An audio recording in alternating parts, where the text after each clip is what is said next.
what about that secret? I mean, are these very learned and very eminent men, Lee H. Hamilton, Thomas H. Keane, Richard Benisti, Bob Kerry, Fred Fielding, these are senior partners in law firms, these are presidents of universities, these are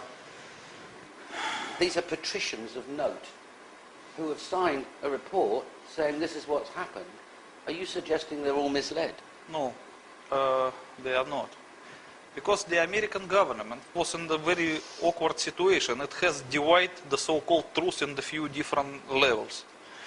So, let's say that the real truth is known only for a few people in America.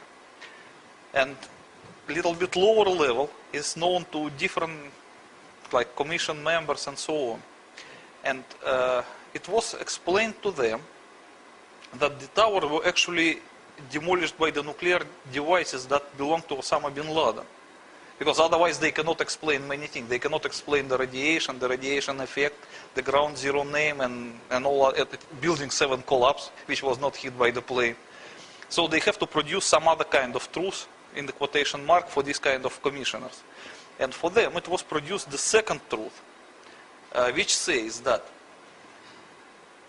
all 3 buildings of the World Trade Center, the Twin Towers and the Building 7, were demolished by a so-called mini nukes, the portable nuclear suitcases, Soviet-made, which were obtained by Osama bin Laden from Ukraine.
So, according to this version, Osama bin Laden operatives kept the nuclear suitcases at the basement of the buildings, and the plane attacks was only a destruction.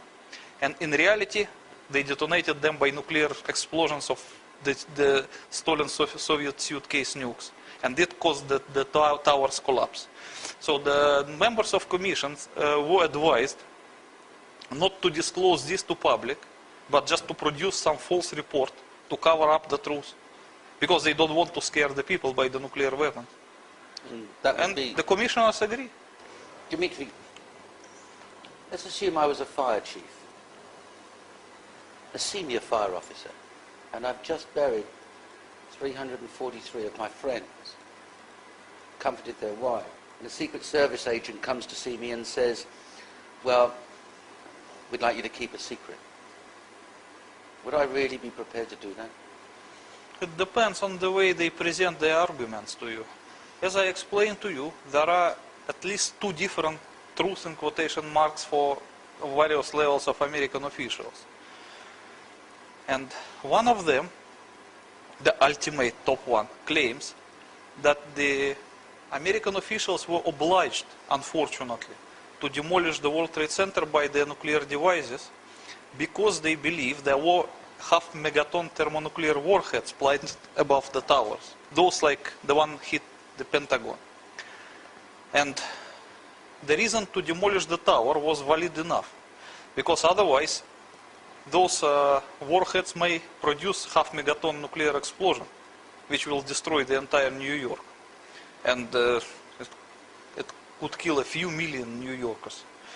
So that reason might be valid enough for the fire chief to accept that and to hide the truth. And that is for the top level of the fire officials. But for the middle level of the fire chiefs, there is a second truth also, which claims that the World Trade Center was destroyed by the portable nuclear devices of Osama bin Laden. So in this case, it does not suggest it was murder committed by the American officials, it was by the terrorists. So both of the so-called truths would be enough for the fire chiefs to keep silent. So we're talking about a big lie. Yes. A really, really big lie. And the Commission report and all the members that contributed to that report are parties to that lie. Unfortunately, yes. Doctors are party to that lie. Yes. Media. Some patricians within the media would be party to that lie. The media probably not, because they were just reported what was said to them by the officials. They did not invent anything. Agencies such as the FBI, they would be party to that Yes, lie. FBI agents definitely yes, because they know everything. That runs into thousands of people keeping a secret. Yes, should be thousands. And on the other hand, we've got people like you who understand these devices and their effect, physicists who are looking at, and they're jumping and screaming and saying, no, that's wrong. But we've also got physicists supporting the Commission's findings. So those physicists are party to a lie. Yes, because they were hired to produce the 9/11 Commission report. So they just performed their job. They were hired to do that and they did the job. So what you can do? They were like actors. When you hire an actor and you ask him to act something and you pay him for it, you can't blame an actor. And you're saying that the demolition of World Trade Center Building 1 and 2 was deliberate by the American government to prevent further loss of life. That's what I was told by the FBI. Your book doesn't go into the why concerning the events, just the how and who. No, at the end of the book, I add one of the last chapters. Once I got that information from the FBI, I modified my book by adding that chapter with this explanation. So now it is there. It was not there at the first version, but in the second it is there. Understood. And in your opinion, there's no other explanation for the collapse of World Trade Center 1 and 2 that's physically possible? No.